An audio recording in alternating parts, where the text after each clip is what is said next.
berkata, iblis, wa izzatika, demi kemuliaanmu ya Rabbi, masih muji-muji Allah Ta'ala padahal sudah dilaknat. Nah ini sekarang aku umat Nabi Muhammad dijanjikan syafaat Nabi Muhammad, dijanjikan ampunan Allah, dijanjikan berbagai hal oleh Allah Subhanahu wa Ta'ala, termasuk memperbanyak istighfar, Allah akan berikan rezeki. Kemudian Allah juga memerintahkan memperbanyak zikir, doa juga. Tapi ada orang kok yang aneh, tidak suka dengan orang-orang yang menyebut-nyebut asma Allah, orang-orang yang berzikir, orang-orang yang berdoa, orang-orang yang membaca ayatnya Allah Ta'ala. Kira-kira apanya iblis nih? Iblis saja masih memuji Allah. Nah orang seperti itu apa? Engkongnya iblis jangan-jangan. Wa izzatika, demi kemuliaanmu ya Allah, la abrahu aghwa ibadaka, aku tidak akan berhenti untuk menyesatkan hamba-Mu. Madamat arwahuhum fi ajsadihim, selama rohnya masih ada di dalam jasadnya. Maka itu yang sempat saya sampaikan, bahwa iblis dan setan, iblis adalah yang melahirkan, kemudian yuladu, yang dilahirkannya adalah syaitan. Sehingga ada doa dari Rasulullah bahwa agar terhindar daripada walad walam yulad, waladin wala yuladu, min waladin wala yuladu, min walidin wala yuladu, dari yang melahirkan dan yang dilahirkan, yakni iblis, yang sedangkan yang dilahirkannya adalah setan, kelompok setan. Setan dan iblis akan berjuang sekuat tenaga ketika ada orang mukmin menjelang kematiannya atau pada saat sakaratul maut tiba. Mereka akan menyerupai orang-orang yang dicintai orang tersebut, lalu berupaya memurtadkan jiwanya agar ia murtad, tidak mengimani Allah Subhanahu wa Ta'ala. Oleh karenanya sering kita saksikan orang yang sakaratul maut suka berkata, abah geus datang, emak geus datang, bapake, emboke wis teka, gitu kan. Padahal mah belis sira. Karena janji iblis, selama hamba Allah masih memiliki ruh di dalam jasadnya, nyawanya masih ada di dalam jasadnya, belum terlepas, mereka akan gerilya terus menerus menyesatkan kita. Oleh karenanya jangan merasa aman, ya, terus menerus minta perlindungan kepada Allah. Bahkan ada orang-orang yang alim bahkan sudah mengarang kitab, ada juga yang menjadi dosen di Al-Azhar Kairo Mesir, bukan Al-Azhar Karawang, bukan, di Mesir. Itu menjadi dosen, menjadi pengajar, menjadi seorang syekh ulama, tapi murtad, menjadi ateis. Banyak orang yang alim kemudian menjadi murtad. Jadi tidak ada yang tahu tentang akhir hayat kita. Oleh karenanya jangan sombong dengan kealiman kita, jangan sombong dengan ibadah kita, dengan banyaknya ibadah kita. Jangan sombong dengan pengetahuan kita tentang ketuhanan. Karena iblis lebih alim, iblis lebih abid, iblis lebih ma'rifat dibandingkan kita. Bisa berdialog langsung tanya jawab dengan Allah Ta'ala. Nah kita bagaimana? Iblis dilaknat saja masih diijabah doanya oleh Allah Ta'ala. Kita bagaimana? Jangan sombong. Karena banyak orang sudah alim, ahli ibadah, tapi menjadi murtad, na'udzubillah min dzalik. Allahumma tsabbitna bil imani wal islam wal ihsan, wa tsabbitna ala aqidati ahli sunnah wal jamaah, hatta dzurriyyatina kullah. Mudah-mudahan anak turunan kita seluruhnya juga diselamatkan, ditetapkan iman Islam ihsan, tetapkan dalam akidah ahli sunnah wal jamaah. Kita harus minta kepada Allah, berdoa seperti tadi, minta ditetapkan iman Islam ihsan. Allahumma tsabbitna bil imani wal islam wal ihsan, wa tsabbitna bit taqwa wal istiqamah, wa tsabbitna bil akhlaqil karimati wal ikhlas, wa tsabbitna bi ahli sunnati wal jamaah al haqiqiyah bi rahmatika ya arhamar rahimin Minta kepada Allah. Jangan merasa sombong, merasa cukup, jangan. Ini setidaknya untuk saya dan untuk keluarga saya.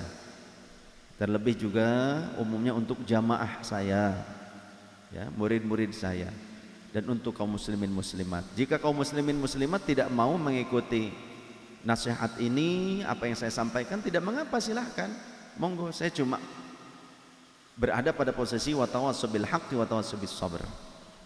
Jika panjenengan memilih untuk tidak memperbanyak zikir, tidak memperbanyak doa, tidak memperbanyak istighfar, tidak memperbanyak sholawat, ya terserah, bebas. Saya tidak akan memaksa. Tapi ini adalah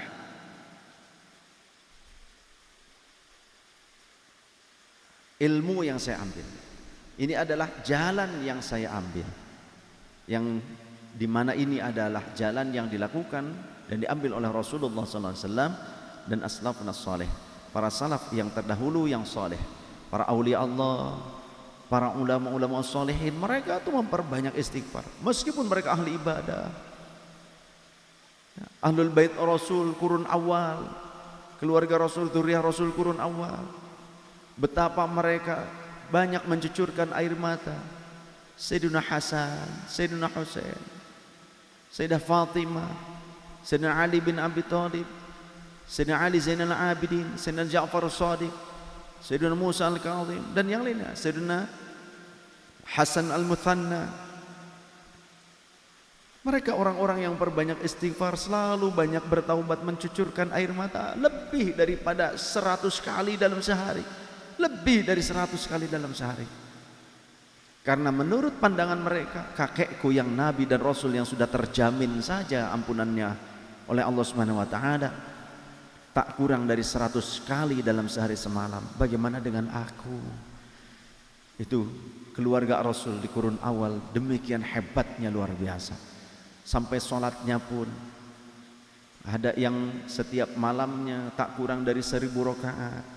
Sholat sunnahnya ada yang tak kurang dari 300 rakaat, ada yang tak kurang dari 800 rakaat. Macam-macam mereka memperbanyak upaya-upaya meraih ridhonya Allah dan ampunannya. Ketika syaitan berjanji bahkan bersumpah dengan kemuliaan Allah akan menyesatkan hamba-hamba Allah selama masih memiliki nyawa di dalam jasadnya, maka pernyataan Allah, jawaban atas sumpahnya si iblis, Allah juga bersumpah, wa izzati wa jalali, demi kemuliaanku dan keagunganku, la azalu aghfiru lahum mastaghfaruni, tak akan henti-hentinya aku mengampuni mereka hambaku, mastaghfaruni, selama mereka terus menerus beristighfar kepadaku, selama mereka terus menerus meminta ampun, bertaubat kepadaku. Ini janjinya Allah. Kemudian an Anas radhiyallahu anhu qala sami'tu Rasulullah sallallahu alaihi wasallam yaqulu, kata sahabat Anas bin Malik, aku mendengar Rasulullah sallallahu alaihi wasallam bersabda, qala Allah berfirman. Ini hadits qudsi, berarti diceritakan oleh Rasul tentang kalamnya Allah.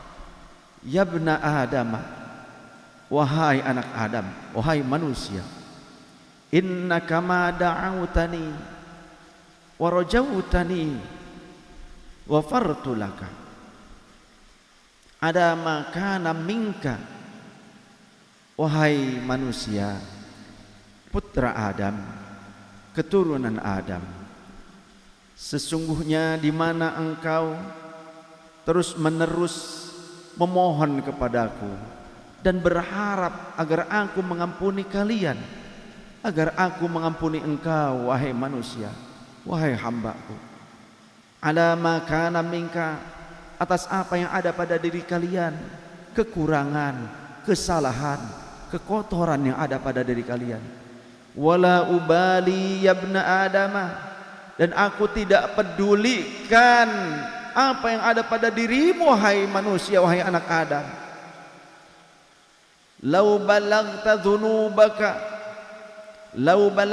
dhunubuka ananas samai, meskipun dosamu sampai pada langit pertama sekalipun wahai anak Adam, tsummastaghfartani, lalu kemudian engkau meminta ampun kepadaku, beristighfar kepadaku, bertaubat kepadaku, ghafartu laka, maka aku pasti akan mengampunimu. Wala ubali ya ibna adama, dan aku tidak peduli wahai anak Adam, innaka law ataitani biqrabil ardi khatayan thumma laqaitani la tushriku bi syai'an la ataituka biqrabiha maghfiratan.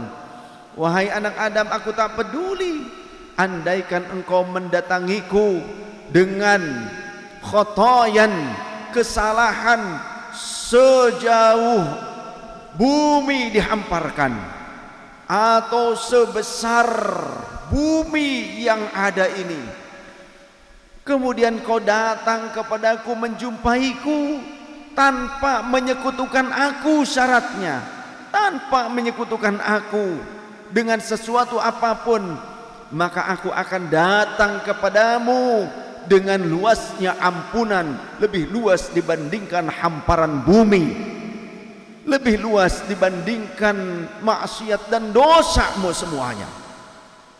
Masya Allah, subhanallah, walhamdulillah, wala ilaha illallah, wallahu akbar. Begitu sayangnya Allah kepada kita, begitu indahnya cinta Allah, perhatian Allah kepada kita. Wahai manusia, wahai hamba Allah, apakah kita tidak mencintai Allah?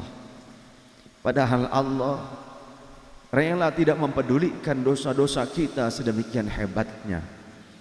Apa lantas kita tidak ingin membuat Allah senang?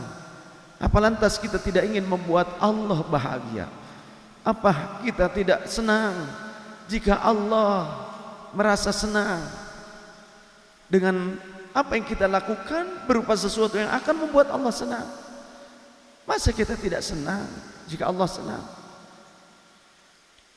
Cukuplah begini saja, kita tidak perlu berpikir Allah mengampuni kita ataupun tidak dengan istighfar kita, tapi cukuplah kita berpikir, semoga dengan istighfarku Allah senang. Semoga dengan istighfar hamba ini ya Rabb, Engkau senang, Engkau ridha. Semoga dengan istighfarku ini Engkau rela mengakui hamba sebagai hamba-Mu ya Rabb. Hanya itu, cukup itu saja. Tidak usah berpikir Allah akan mengampuni kita atau tidak. Tidak usah berpikir demikian. Tapi katakan ketika kita beristighfar, astaghfirullahaladzim, astaghfirullahaladzim, astaghfirullahaladzim. Ya Allah, dengan istighfarku ku harap Engkau ridha. Dengan istighfarku ku harap Engkau senang dengan perilakuku ini ya Allah. Di samping Engkau juga murka dengan perilaku burukku dan dosaku. Semoga dengan istighfarku murka-Mu hilang, padamlah kebencian-Mu kepadaku ya Allah. Semoga dengan istighfarku Engkau senang ya Rabb. Di saat sebelumnya hamba telah begitu banyak mengecewakan Engkau.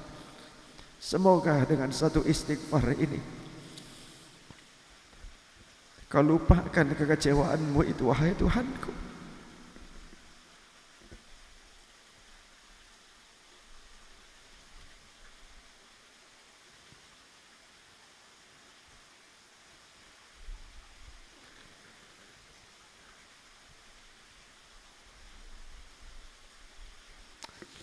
Kita beristighfar hanya ingin menembus kekecewaan yang Allah rasakan atas dosa kita, atas kelalaian kita.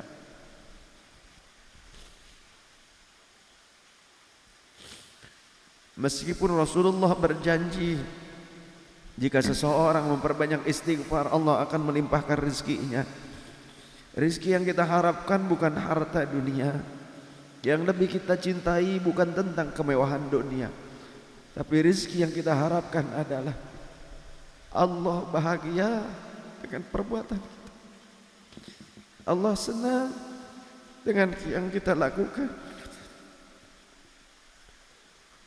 Dan kebencian Allah terlupakan oleh Allah. Allah melupakan kebenciannya, tidak mempedulikan kebencian sebelumnya kepada kita. Kita ingin sampai di masa akhir hayat kita, Allah dalam keadaan ridha kepada kita, Allah dalam keadaan sayang kepada kita. Meski cinta kita tak sempurna, meski sering kali kita mengkhianati Allah Ta'ala,